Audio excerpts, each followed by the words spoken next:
Welcome to Roots and Rebirth. I'm your host, Terri Broussard Williams. And with me today, I have someone who is so special, so dynamic, and a hoot. Tina Powers she's an intuitive, a spiritual messenger, and a former news journalist who helps people tap into their inner knowing. And I love this so much with my own background in television news. So Tina and I always have so much to talk about. But just beyond that background in common, I've actually traveled to Miraval in Tucson, Arizona to spend a weekend learning from Tina into how I could use my intuition to help myself and others. So, with that, today we're going to dive into the power of intuition, how to embrace transformation, and why listening to the whispers of your soul can lead to a life filled with joy and purpose. Welcome to you, Tina. Oh, thank you so much for having me, Terri. I've been excited about this ever since the invitation went out, so I'm thrilled. Well, I have to start with maybe making you laugh. I can't remember if I told you the story. But when I went to Miraval, and of course, I got connected to you through one of my mentors, Debbie Rudy, who I love so much. And Abby, yes. yes, and we've known each other for a very long time. You know, she's been with me through the death of my father, my book, just, divorce, now boyfriend, like all the things. She knows all the things. But so she kept telling me I had to have a reading with you to help with my grief from my dad passing. And then she's like, you have to go to Miraval to spend a weekend with Tina. And you're like, you come, I know you'll love it.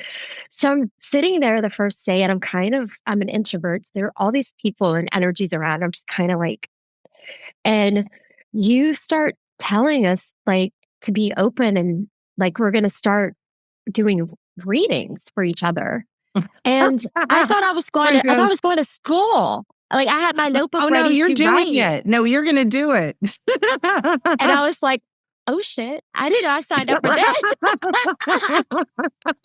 Because if I told you ahead of it, people might not come, Oh my God. It was just it was a great weekend. And I met so many fun people, some down the street from where I grew up. That And we had mutual friends and we run into each other like in I, Washington, DC, and just so much fun. well, I believe we have divine appointments with people to meet them places, to connect, whether it's for the lifelong time or whether it's just to help each other lift and grow. But the fact that they're down the street from, I mean, you can't make that up. Yeah, you Right? can't. No, Oh, no, it's well, so beautiful. I truly know that our intuition is the key to everything and listening to ourselves. And we're so taught to listen to everyone else. I mean, we're socialized that way. So that sometimes it can be foreign to listen to that still small voice that almost whispers. Like if it's whispering paint at 20, even if we're 80, it's still going to whisper paint. And Mm. the key is it's never too late. Well, I want to tell everyone everything about you. I mean, look at you. You are giving former news anchor, and you stepped away from an incredible, successful, you know, role as a journalist, and one that was very popular, in the Tucson area.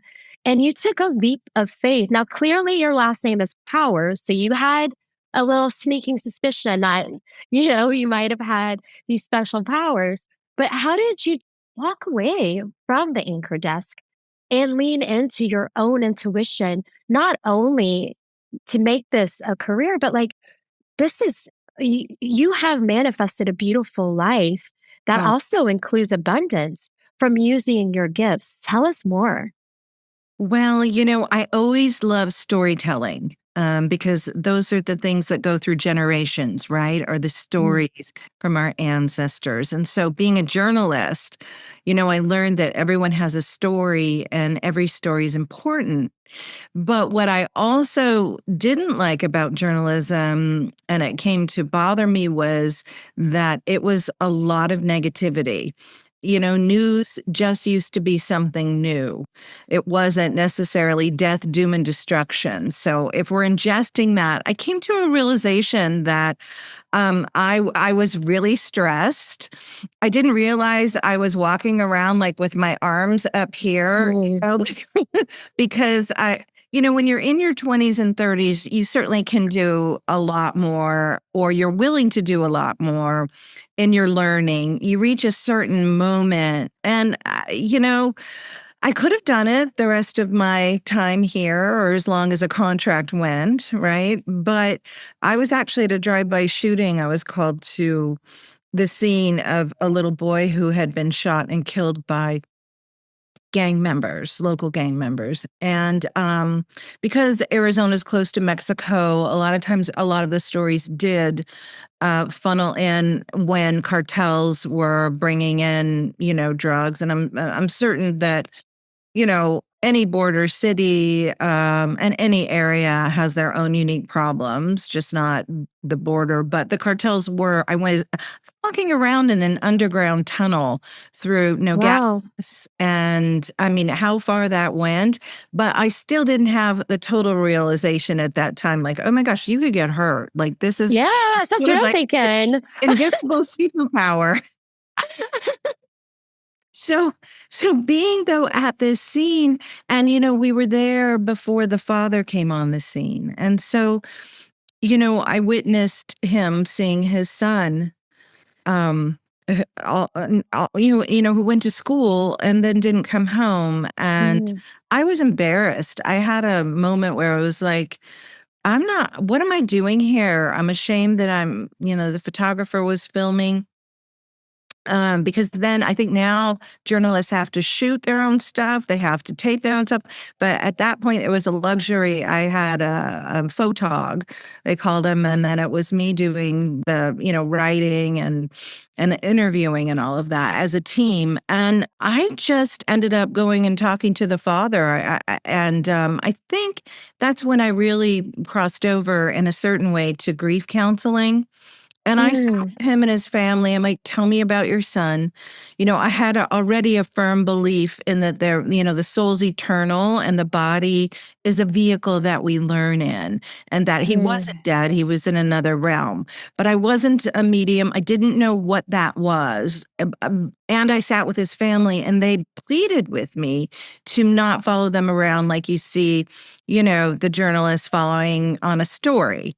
Now searching for the truth, and we need those journalists in the world who are telling the truth. However, this was so emotional and charged that I promised I wouldn't follow them around. And when I went back to the station, they said, "Oh, we're sending you back out." And I said, "I can't go." And there's good for you. Yeah, they looked at me like I grew 3 heads. I've been looked that way before in a newsroom. Are you using an assignment? And it was, my word and integrity meant more than my job. Absolutely. I wasn't fired, but I was certainly in the hot seat because I had never done that before. And so that was the turning point where I went, you know what? I think I'm not in this anymore. I'm not the one. I don't chase the murder things. I don't do all of that. I am not, and this is not a high vibration. So I called my friend who had, I think Clear Channel ended up buying all of them, but their family had radio stations, and I'd started out in radio in college. And so I'm like, do you have anything for me? Because I know eventually they're going to fire me if I'm not, and so I went to a morning radio show. So much fun. Oh my gosh. I don't know if I've told you this before, but a very similar situation for me. Wow. I left 2 weeks before 9/11. And oh my goodness. Yes. My last TV station was in Columbia, South Carolina. And fun fact, I was on the morning show, and Craig Melvin was my intern one year he was in college. And, he's now the anchor of the Today Show. So you guys can thank me for helping with professional development. You can. But for something, I think. yes, please. And so I was hired by this brilliant journalist. And, I started in the newsroom at 16 and used to get checked out of school, had my own teen reporting show, I love and was that. 16 interviewing the attorney general about click it or ticket, the need to wear a seatbelt. That's how, old school I am. But my brilliant news director left and this new guy came. I only remember his first name. And he just had this swagger and he just didn't feel good to be around. And I kept getting asked to do things I really didn't believe in. Mm-hmm. And the last couple of weeks I was there, I was just miserable. I was crying. I had a little red Mustang. The license plate said Smooches on the back with a ZSMOOCHZ. Driving it up, putting in the number to the gate and just bawling. Uh-huh. And I did what any 22-year-old would do. Not really, but me as a 22-year-old. I called my parents and said I was quitting. Mm-hmm. I broke my contract. Wow. I was in month 9 of a 3-year contract. Wow. And the news director, I'll tell you the whole story, but the news director ended up threatening to sue me. And I was at the pool. It was a Sunday before I was supposed to, the Monday would have been my show, but I had quit that Friday. And he's like, we don't have anyone to do your show tomorrow. I would love it for you to come. And I was like, no, I don't work there anymore. And he's like, well, if you don't come, I'm going to sue you. And he did not make things fun for me. A couple of months later, I was working on a U.S. Senate campaign and I was doing comms and press. And he would not let me enter in the newsroom. So my friends helped me get in with my candidate. But you'll love this part. He actually, a friend of mine, the mentor who gave me advice when he threatened to sue me, ended up being on the board of that TV station. You're so protected. Is that amazing? And always the universe has your back. And he was able, when it was time for this guy's contract to be renewed, they did not renew it because, that story was consistent among a lot of people that worked there. I love that you knew that young. Yeah. And for me, that was my rebirth, right? That was when I learned I was a storyteller for change. And you and I talk about this a lot when we have my readings. Everything I've done since then, it's allowed me to tell stories in my own way from my authentic self. And so I want to go to your rebirth moment. What was it like just stepping into the unknown to embrace your gift fully? Hey friends, it's Terri. You heard me say that transformation comes from both roots and rebirth. And sometimes that means finding light in our hardest moments. That's why I'm loving Lumankind's Light Through Lost Mindful Mark Pack. These wearable reminders allow you to set an intention that will help you center, reflect, and rise. Treat yourself or someone you love. Go to lumankind.com and use code Terri15 for 15% off your first purchase. Because even in loss, light finds a way. Well, it just didn't happen overnight. For sure. And I laugh because, I did a morning radio show. And at that was fun to learn to be more extemporaneous, conversational, and bring my little piano. Like it was a 70s station. So we played, we had a lot. It was more fun. I would get off at 10 in the morning and then I would go, is when they had a lot of standalone stores, Barnes and Noble, read about astrology, your death. There was, psychic, all of these things. And it was just very interesting to me naturally. And when I was a little kid, I used to sometimes see an image in my room, or I would hear people talk and not be able to see them. And it actually was quite frightening. I think a lot of little kids have this because they just came from the the other world, but the well-meaning adult doesn't always know how to handle that. It's like, oh, the imaginary friend is probably a spirit guide or somebody there Yes. them, and they can see, children, babies, like very easily. The veil's very thin, and so can animals. They're already on that psychic plane, which is why you'll see them looking around sometimes at something that you can't see with your human eyes. So I think it's like quantum physics. What you focus on starts to get bigger in your reality. And the long and short of it is that mysticism, the truth still, but on a spiritual level. And it was a passion. I was very passionate about that. And people were like, what's wrong with Tina? Like, she's Absolutely nothing. she's interested in all this death stuff. And I'm like, but I don't think there's death. So I'm investigating like what happens outside when we all are going to do this. Like, I want to be prepared. I want to know more and I want to make contact if I can. So it was more like I didn't set out to go, I'm going to go be a psychic medium. I just headed in the direction of what made me happy. And I love that. about. So I end up, and the universe has our back, like you said, for a period of time. And my name was Powers. I kept it. I was with somebody for 20 years. We're still good friends. And his name is Jace Powers. And so people were always like, did you make that up? And I'm like, no, the universe gifted it to you is what happened. Stage name. But in this area, and outside of Indianapolis, there was a place called Camp Chesterfield. And I heard it was like a community of clairvoyants and healers and artists. And so to my then mother-in-law, I'm like, I got to visit this place. So the long and short of it is I went to visit. I didn't know what a medium was. We're in this church service and they're talking to dead people. And I'm like, wow, this is church.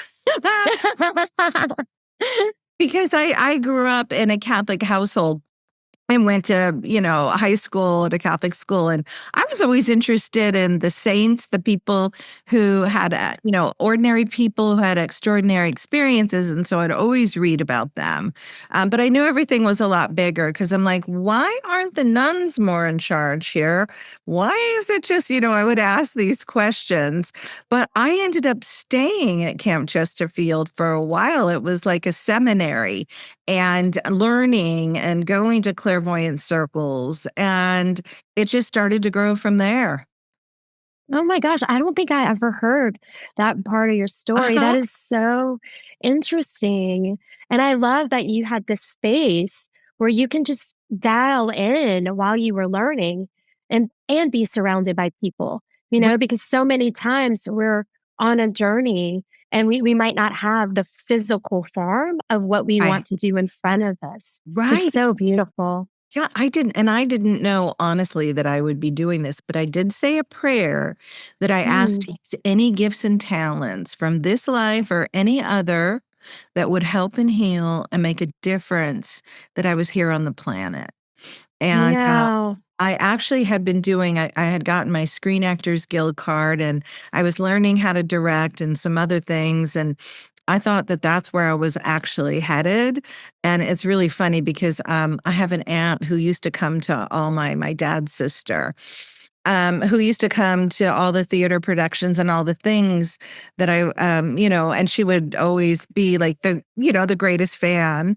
And from the other side, she told me, I asked her if she'd been at this theater production as she was on the other side. And she said, well, it's not your greatest gift. And I was like,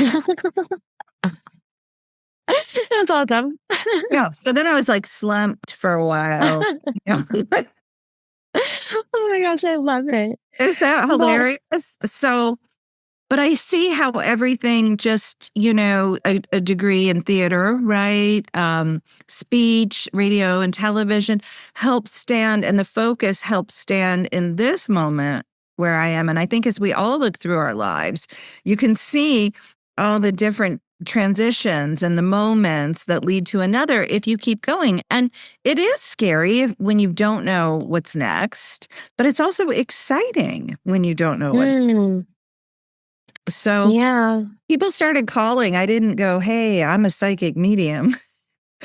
Um, but I remember the very first time, like because I can do readings over the phone and I do a lot of them. And especially after COVID, my clairaudient, which is clairaudience is called clear hearing. And it's Mhm. just extrasensory. And we might hear it inside our head or we might hear it outside. Um, but yeah, I was really scared to do this reading, but this friend from Delaware, I remember we're having lunch and she's like, chewing her food. And I'm like, I think dead people are talking to me. She's like, oh, what now are you doing? And I said, well, there's somebody here named Philip, if this is real. And then she just stopped. She goes, And she's Philip. like, yes, they are. They're Yeah, talking. yeah, they are. She's like, Philip is my best friend's son who just passed. Will Wow. will you please talk to my friend in Philadelphia? And I was scared to death to do it, but I just said a prayer, asked for help, and then he was able to tell me. I almost didn't say it. Tell her I hate Wow. the ugly orange shag carpeting. And I'm like, am I really gonna say that? That's like if I'm Oh so my off God. here. But I learned everything was intention and I cushioned it just with, if this is real, this is what I'm hearing. Yes, I don't want absolutely. to offend or hurt you. And so I said, yeah, he hates the ugly orange shag carpeting. And she like silent. And then she's like, I'm standing on it. He wanted me to rip it out. Eh, And I'm like, okay, this is real. So I could start trusting it and walking more forward with. Yeah. But what I've learned from you is that was an incredibly special moment because when our loved ones do go to the other side, they often don't show up right away. So Right, for you to get that message in a very clear way was both for you and her. It was right. likely the affirmation you needed to do what you do. I think spirit, my guides, God, everybody sent people that it was very direct so that I really knew, although it was Yes. that it was real and I could trust it. Because it's sort of like being out on the high wire. It's like I Yeah. it every day. And you do you ever get used to it? I think you get more comfortable with it, but it's still each individual person and their people. I mean, and I'm just honored to be able to do it, but you never feel like you're on it. It's not like, oh, I Yeah. got this now. It's like, oh no, I'm still hoping they show up. Yeah, and I'll say, you definitely helped me through just grieving when my dad passed. So my dad passed in 2017, and I think our first reading was in I feel like it was COVID in 2020. Okay. And, Debbie Rudy had encouraged me to do it. And I love Debbie. And, Yeah. I always felt like I had strong intuition. So I said, why not? But didn't know if I really believed it, but thought I did. And of course, like you, Catholic school, Catholic mothers. Uh-huh. My mother still, she probably will Yes. kill me when she Yes. hears this. Yeah. But, Mine are you're, still very Catholic. Yes. oh my gosh. But your first comment to me was there's a father figure here with three dogs. And I was blown away. We had three dogs that were deceased at that moment, and those dogs died before Facebook. So Oh, I was like, right. okay, Okay. Yeah. yeah, you got him. That's my dad. And so you often say you're reporting from the other side. So I'd love for you to talk about how you do that and a little bit about the second edition of your book, which is also titled Reporting from the Other Side.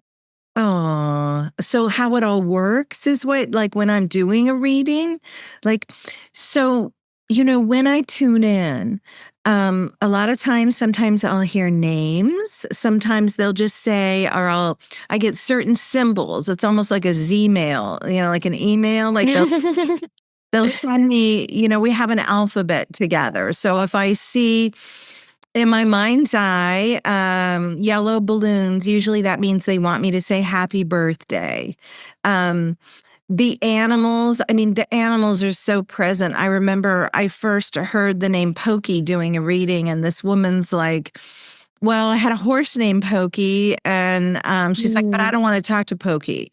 And I'm like, well, Pokey's here. I'm like, well, I do. And and obviously, if Pokey has a message for you to know, whatever that was, a lot of times, initially, sometimes people will get, I guess I want to say, like, they're like, oh, no, no, no, no, I wanted to talk to so and so. And so I learned to go, let's just get through this, because sometimes, not always, but where there is an apology warranted, where somebody saw something that they did that caused pain, because my understanding is once we go to the other world, we see how we affected others and how others affected us. And I think it's a whole different dynamic, and possibly if we want to call it a night school, I don't know, maybe it's it's like we think people are floating around there in another dimension, and maybe they are sometimes, but here in this dimension, it's really fast. I mean, we have schools, we have all sorts of things, we're just used to it, so that could be plausible in another dimension and frequency. But like when I saw your dad, what I'll do is I'll see these beautiful lights, and then as they come forward more, and it's mostly like when you dream and see pictures. Like most people can relate to clairvoyance that way, but I see them when I'm awake or I tune in. Yeah. So, and they're pictures inside my mind a lot. Sometimes there's an apparition, but usually I'm what's called a mental medium. So the pictures flash, and like nobody could tell me or anyone else, well, you don't see pictures when you dream. So when they tell me, oh, you don't see pictures when I'm like, oh, yes, I do. Am I 100% always right? Well, I certainly hope that what I'm pulling through is accurate and will help somebody, or I wouldn't keep doing it. But like your father would come forward, and usually they'll show a father energy. I have like a symbol for that. And then the animals come with. So it's almost like there's a great movie called Hereafter that Clint Eastwood directed. And Matt Damon actually plays a medium, and there's a French news anchor in there. And it's wow. It was my aunt another aunt, Chrissy, was looking at me while we were in there going, did they just take your life and like go? Yes, they did. I'm not sure. And I'm friends with one of his daughters. So I'm like, did you tell your dad about me? But the deal is I've never seen mediumship on film, like portrayed so accurately as how it works for me. Oh, wow. Well, if you all are interested in seeing it, it's worth it. So I see the pictures, I interpret, and sometimes I hear the messages, and that sort of comes together. You could call it a conscious channeling. Yes. Like when we write a book, when we paint, when we do a talk, when things come through, it's when we're in the moment, not holding on tightly and allowing.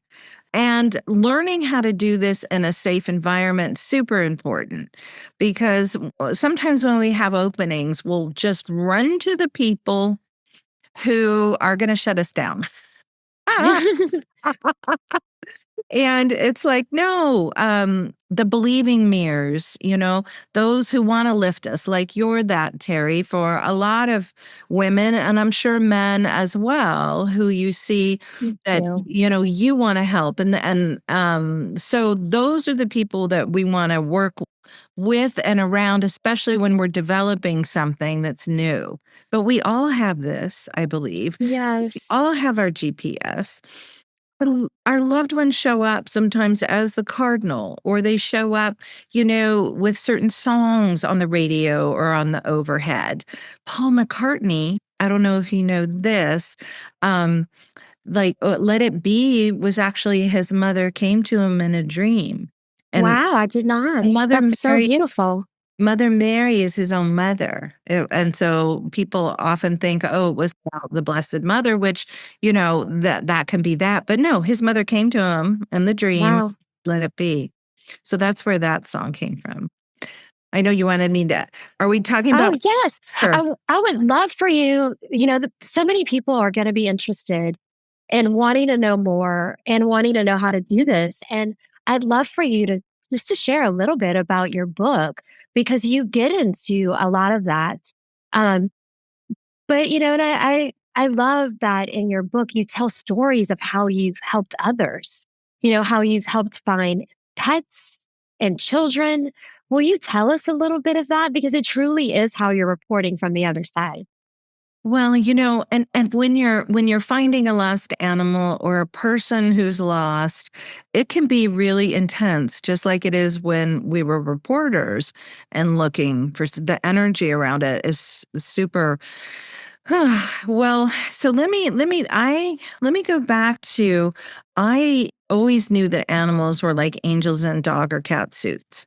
So I didn't have this knowing. Like, I'm like, I think they're further along than we are. It's just, I used to laugh when people said they owned animals because I'm like, how do you own an angel? Like, they're here to help us and teach us about the impermanence of life, the unconditionality of being here, and also getting us used to, oh, we forget that this experience that we're in, we'll go to another experience someday. Yeah. To do that with grace. So there's a woman here named Linda Johns, and she is an amazing animal communicator, and she taught at the college, one of the colleges here in Tucson, animal communication. Long story short, I went to her, one of her workshops because I wanted to learn how to do it. And I learned, I mean, it's a long story, except for that. I learned that the animals see in pictures. So once you really open up and allow a picture to come back to you, you can think you're making it up. But if you have people in a workshop environment, or like when we were working, and I'm sure when you started reading for people, Terry, like you got some validation, right? Like, so Yeah, you'd be it able to say, freaked me out. No, it yeah, was it's like, great. It's and then very clear. right, you almost don't say it, and then it's important to, like I said, have somebody safe. I do tell this story. Sometimes I don't know if I've told it to you, but we had to go out and talk to the animals on her ranch. And everybody was grabbing all like the donkeys and the horses. And then I'm like, nobody's talking to the chickens. So, Yeah, so, so I I went, love it. I know. So I'm like, okay. And I had a bird, a cockatoo named Michael for like 26 years. So I love birds. So I go out there and they're all there in a flock. And I'm like, oh, wow, how do I do that? Like there's a bunch of, chickens. So I run back in and I ask her, she goes, ask for the leader of the group. So Wow. so in my mind, I go out and I ask for who the leader is. And I'm like, okay, everyone who hears this is like, okay, that girl's whacked. But what happened is that I asked who the leader was. I had a sense about a being stepping forward. And the question, I said, do you have a question, of the collective? And the bird asked, is this our new home? Like, are we Oh, staying? wow. Is what I heard. But then I'm like, am I making that up? So we had to go back in and share. So I gave the message kind of sheepishly. And she said, oh, my son's getting married this weekend and they were free range. They were free range and I moved them over to this area. So go back and tell them. Oh my gosh. Like, this is real. Oh my Like, gosh. it's real. So That's wild. I know people started. It's interesting. Have you ever learned, once you learn something, have you noticed that examples come along that you can be of service, right? And Yeah, for I'm the sure. messenger. It's not like about me. It's about the message, and that I hope I give it in a loving and intentional way. So, Yeah. I want to say one where I was like, whoa. This woman called me and she's crying and she's a producer in Los Angeles. And she's like, my cat is missing from my backyard, or the area where she had in the backyard. And I'm like, I don't really know how to do this. But she was so upset that I'm like, and this one was so clear. I said a prayer, Mm. I tuned in, and I heard, I'm 3 streets over and I'm Wow. in someone's home. So again, I almost went, oh gosh, what if I'm wrong? What if? Right. That's why the intention of doing this, it's for relief, it's for help, it's for connection. It's not, anyways, that's a whole other tangent. But so I said this to her, and then her reaction was like, "You're giving me false hope." And like she hangs up. No. So I'm like, "Okay, well, there's that." And so later on that night, she calls. She goes, "I walked, went the 3 streets up, walked up and down. There was no cat. And so I thought you were full Wow. of shit. And then I sat down on the curb crying, looked behind in the window, and the cat was there." Yeah. So I But was of like, okay, course. the animals are so present that I've done we've had about 40 animals. We also myself and my friend Katie Beckley were called in on, there was a couple lost in Madagascar Canyon, and Wow. and that gets really scary. But so I was shown like all the different trails, and they hadn't sent a helicopter. Like, anyways, I was like, oh gosh, just praying.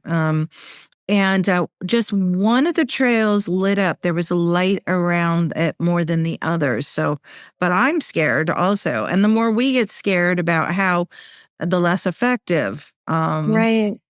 But I gave the trail. It turned out that they were giving me and the guides, and it was the right trail.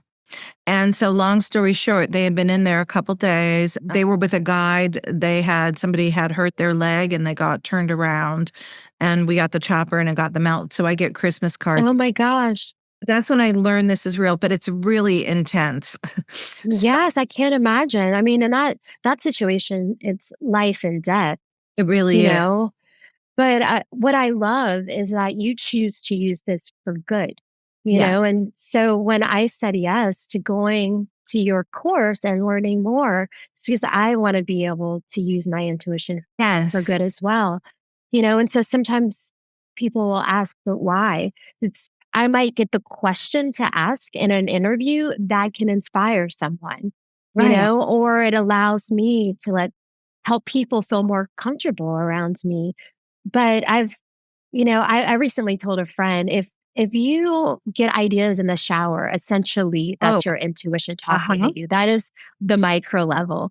But now I'm in a space where, if I feel called to share something and it's someone I trust, I will share what it is. And many times it's exactly the message that people need.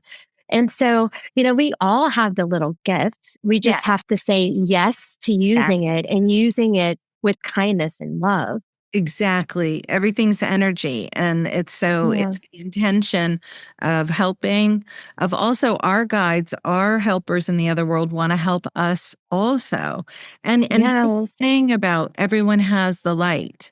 And so sometimes we forget that.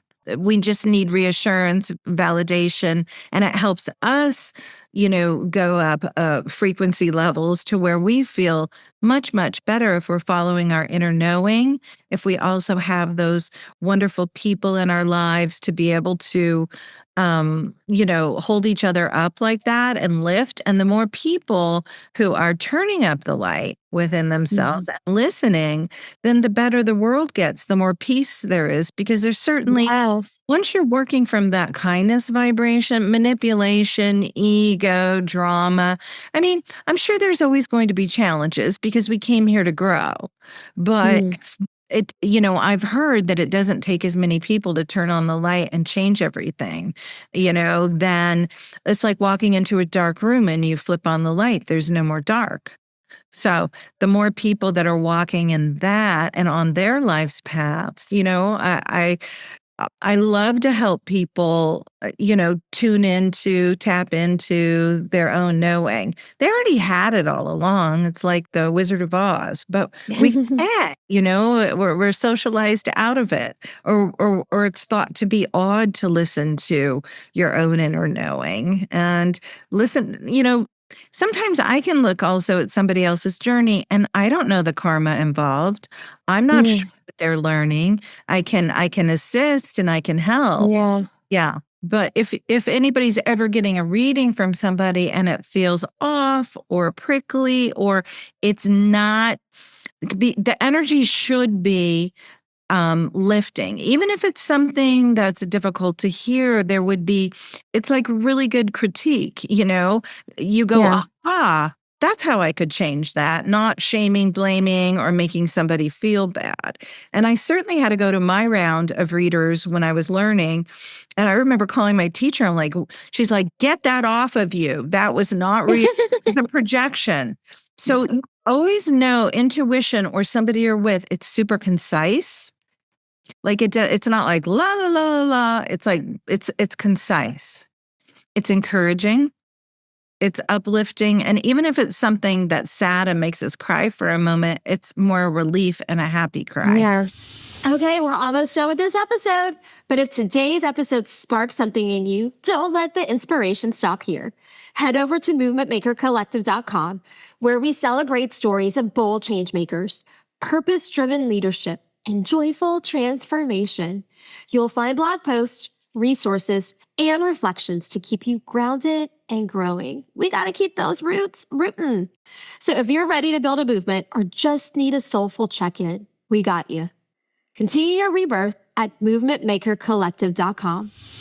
And I can say yes to everything you just said because I've experienced all of those emotions with my readings with you. And I'm so excited because you're so busy. You have to book out far in advance and book the same day as your last reading. But I have one with you next week and I cannot wait. It's going to be so much fun. For those who are listening, if they want to book a reading with you, how can they find you? Probably the best way is tinapowers.com. And then I also have a list of events. I'm at Miraval, about 4 or 5 days out of the month. And then a couple of days I do, workshop, or a couple times rather, in the year, I do intuitive workshops to help develop your own intuition. And then on the events calendar, it'll show where I'm going to be. But I would say probably that tinapowers.com is the best place to find me. And you can always email me. And then I know you were kind enough to mention my book earlier. I have a second edition book out of Reporting for the Other Side. And it's a conglomeration of stories that help me know that this was all real. And also just I would love to be a bridge from, yes, I was in, I was sometimes doing network news in Los Angeles with, where we were covering the O.J. Simpson trial and different things. Oh, wow. Being a network affiliate and a freelance reporter at one time. But it's that journey where everyone tells you you're crazy and you keep following your own passion and you keep going. Because sometimes the in-between, it's okay to be in between because that means we're getting ready for the next cycle. And so I firmly believe that, we're all here to live the truest expression of ourselves possible. And so I hope that the book is an inspiration and helps others do their journey. It absolutely will be. Thank you so much for your time and all the laughs. You are always acute and it's always so much fun to chat with you. And I want to thank everyone listening today. If you're listening on YouTube, hit subscribe right now. Or if you're listening on your favorite podcast channel, such as Apple or Spotify, be sure to follow us there as well. But most importantly, I want to thank you for being on this journey to be your best self at your highest vibration. And don't forget that transformation starts with a decision to trust yourself and lean into the unknown. That's where you'll find your roots and your rebirth. We will see you all next time. Don't forget to subscribe and follow this podcast. You can find me at all things Terri Broussard Williams and movementmakercollective.com. Hey, y'all. Hey, now you know all this stuff. But before I go, a reminder, the content shared on this podcast is for informational and educational purposes only and should not be considered professional advice. Okay, that's right. I am no professional. If you need a medical, mental health, or other professional support, please consult a qualified expert. Till next time, I'm cheering you on.